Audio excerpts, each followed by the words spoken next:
Kabanata 571. Natigilan ng lahat sa pagkabigla. Binarin nila ang Harvey York at si Terrell Lewis ay mukhang hindi paniniwala. Bumili ng isang villa. Nanginginig si Franco. Oo. Bibili, nang sinabi ni Terrell. Kung nais mo ang isang ordinaryong bahay o isang malaking apartment, magkakaroon ito ng Gardens Residence. /Paniti, medyo naiinis si Frank.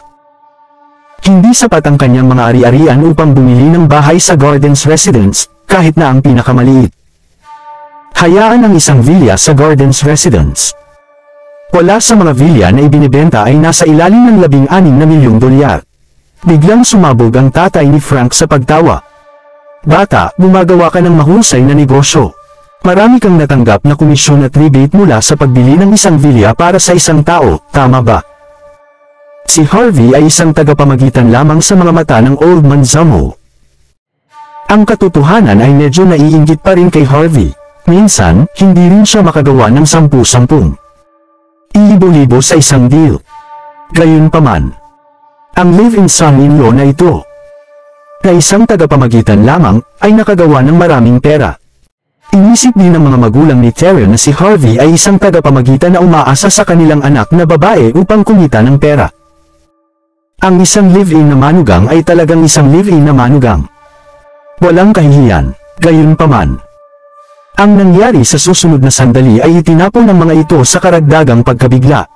Si Wilson Carter, ang kilalang may-ari ng Gardens Residence Real Estate Agency, standout, madalas siyang lumitaw sa mga pahayagan, at lahat pamilyar sa kanya. Ipaalam sa akin kung darating ka. Pupunta ako upang kunin ka sa aking sarili. /Paniti, maligayang pagdating, Mr. York. Salamat sa pagpanya sa amin sa iyong presensya. Binati ng kawani si Harvey ng magkakaisa, na nakatayo ng magalang sa gilid. Ang ilan sa kanila ay pinakawalan pa ang ilang mga sparkler upang ipagdiwang ang kanyang pagdating. Kahit na ang pambungad na seremonya ng real estate na ito, ang kumpanya ay hindi kasing dramatiko. Si Frank at ang kanyang ama ay nalilito. Ano ang nangyayari? Paano matatanggap ang isang live-in na manugang na lalaki na tulad ng espesyal na paggamot? Ang mga magulang ni Terrell ay parang nagulat din. Sa hindi malay, sinimulan nilang suriin si Harvey. Hindi ba ang taong ito ang maalamat na live-in son-in-law? Ang ganitong uri ng bagay ay dapat na imposible. Paano ang isang live-in na manugang na lalaki ay tretuhin sa ganitong paraan? Walang pakialam si Harvey. Hindi ito kinakailangan. Pumunta lang ako dito para bumili ng villa. Si Frank at ang iba pa ay halos naglabas ng dugo pagkatapos pakikinig sa mga sinabi ni Harvey. Mabilis na natanto ng mga magulang ni Terrell ang isang bagay. Hindi nila maiwasang tanungin si Terrell, ang live-in na manugang na ito. Bumili na ba siya ng bahay? Oo, ginawa niya. Ito ay isa sa isang pribadong elevator na nakalagay sa tuktok na palapag ng Gardens Residence. Sa palagay ko ito ay halos $32 milyong. May presyo siya. Halos malabo ang mga magulang ni Terrell. Ano ang nangyayari dito? Ang pagsasakatuparan ay medyo matigas sa kanila. Kaninong live-in son-in-law ay maaaring maging hindi ka panipaniwala. Nagawa niyang kumuha ng $32 milyong para lamang bumili ng isang suite. Ngayon, gusto pa niyang bumili ng villa. Bumagsak ba ang pera mula sa langit para sa kanya? Hindi pinansin ni Wilson ang kanilang mga dramatikong outburst. Sumandal siya at yumuko kay Harvey. Sa ganitong paraan, Mr. York. Sa loob ng silid ng ahensya ng real estate, champagne at iba pang mga katulad na maluho na item na itli namin nakaayos. Kahit na ang formal na dokumento ng mga pagbili sa pabahay ay handa na. Anong uri ng villa ang nais mong makita? Tanong ni Wilson. Claim ito ay para sa mga elders. Mayroon ka bang anumang mga villa para rito? Oo. Ang isang ito ay ang pinakamahusay. Nasa loob ng villa area ng komunidad, tahimik at ligtas. Dumating din ito kasama ang 24 na oras na seguridad at paglilinis ng mga serbisyo. Itinuro ni Wilson ang mapa. Gayunpaman, ito ang pinakamahal. /Paniti. Hindi nag-atubiling si Harvey. Isang villa lang ito. Sa kanya, ito ay walang kahulugan. Hindi na nagtanong si Harvey tungkol sa presyo. Si Sean Bell at ang kanyang asawa at mga magulang ng kanyang matalik na kaibigan. Dapat niyang ibigay sa kanila ang pinakamahusay sa pinakamahusay. Akala nila ang paggamot na natanggap ni Harvey ay random swerte lamang. At si Harvey lang nagpapanggap na mayaman. Gayunpaman, ngayon makikita nila na si Harvey ay tunay na mayaman. Hindi niya kailangang tanungin ang presyo nang bumili siya ng villa. Itinuring niya ito na parang isang repolyo lamang mula sa isang kalsada sa kalsada. Pag-iisip ng kanilang pangungutya laban kay Harvey dati, nag-flush sila sa kahihiyan. Marahil sa mga mata ni Harvey, mukhang kumpleto ang mga clown. Ginoo York, sa ganitong paraan. Wilson Carter said diligently. Gusto mo bang tingnan? Nag-isip sandali si Harvey at sa huli. Villa. Oo naman, mabilis lang akong tumingin, narito, Mr. York.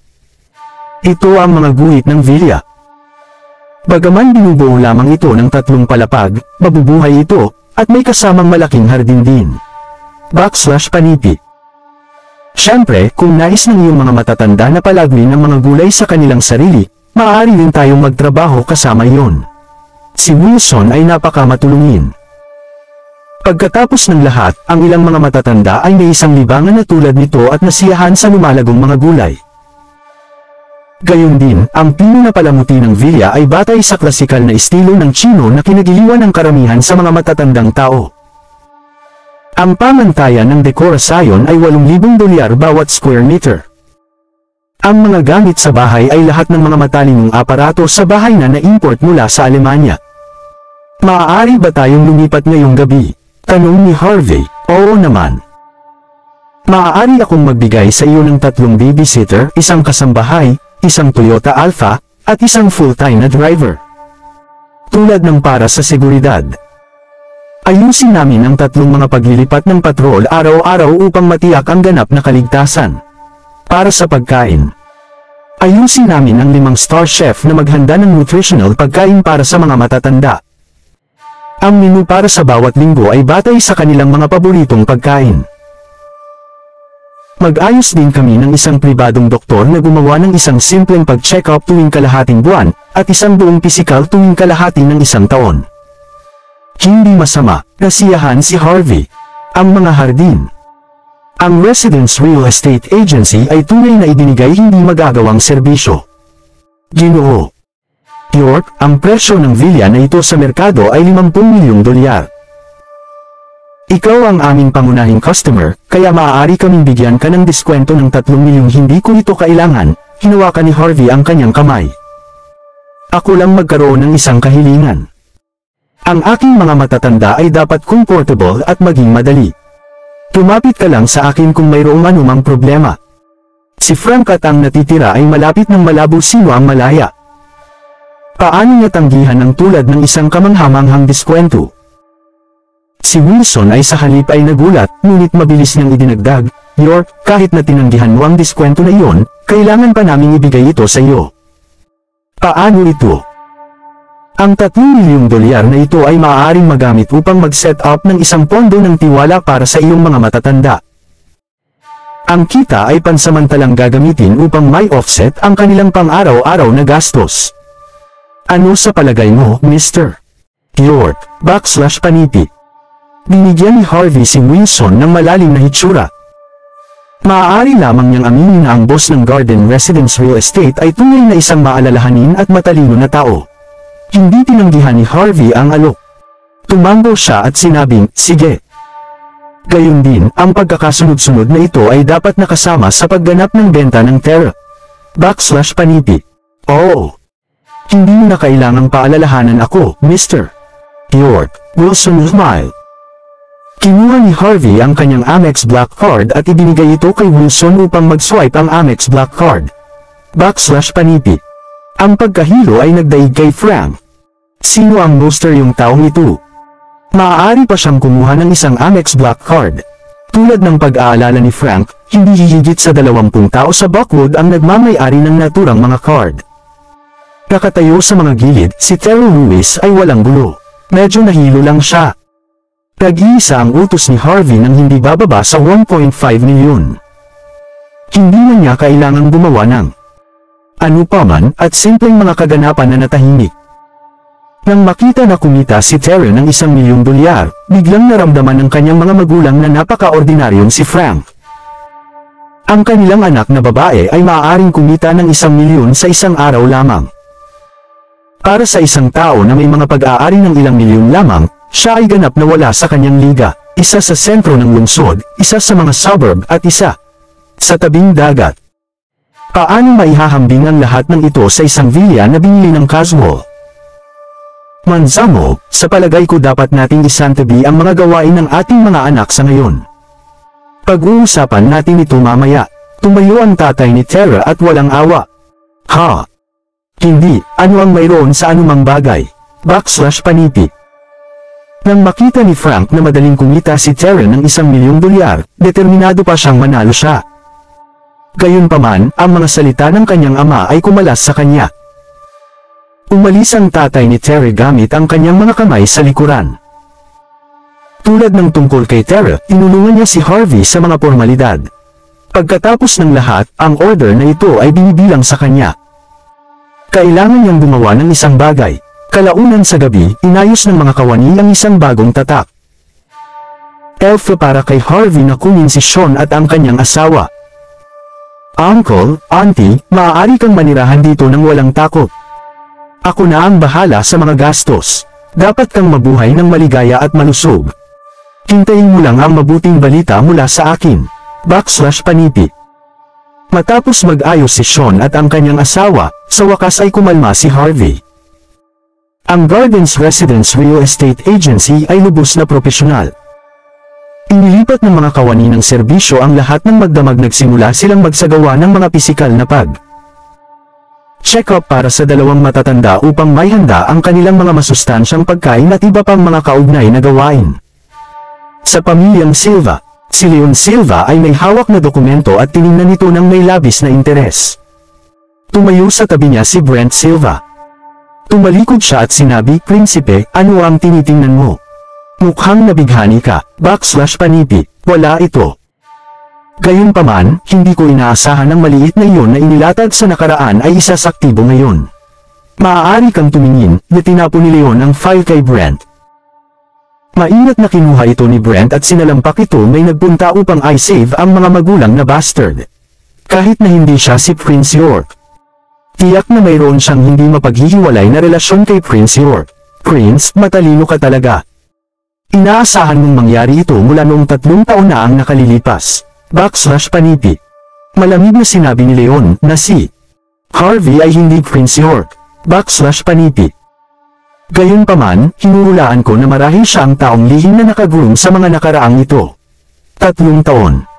Maaari nating ituring siya bilang kinatawan ni Prince York. Ang tunay na Prince York ay maaari pa ring magtago. Kawili-wili. /paniti. Sinuri ni Leon ang maaaring mangyari na sitwasyon. Siya ay lubos na natakot ni Prince York, ngunit hinamak ang kanyang takot na nais pa rin niyang manalo at maabot ang tuktok. Umisi si Brent. Ano ang balak mong gawin? Pumunta sa pamilyang Zimmer. Yaman si Harvey ang kanilang live-in son-in-law at iniisip ni Prince York na lubos na Mandy Zimmer, kailangan lang nating iiling sila ng kaunti. Nagtataka ako. Magagawa ba ang ating misteryosong Prinsipe York kung makialam tayo sa babaeng siya pagsuporta at kinatawan niya? /paniti. Hindi naging tono ang tono ni Leon. Matagal na niyang nais na mapahamak si Prince York. Hindi niya kailangang gamitin ang kanyang pamagat ng Prince kung gayon. Wala na si Prince York. Ang kanyang tunay na pangalan ay Dragon Silva, ang tunay na dragon. Gabi na. Ang isang pangkat ng mga tao mula sa pamilyang Silva na pinamumunuan ni Brent Silva ay dumating upang makita ang mga Zimmers. Sa oras na ito, ginawa niya huwag bigyan si Zach Zimmer ng anumang mukha. Ang kanyang presensya, magsalita. Malamig ang mukha ni Brent, hindi isang bakas ng kahinahunan sa kanyang ekspresyon. Anong hangin? Siyempre, ito ang nakamamatay na nakumiskis. Kay Brent, ang iyong live-in na manugang ay tiyak na kamanghamanghang. Gaano katindi ang pakikialam niya sa mga gawain ng pamilya Silva?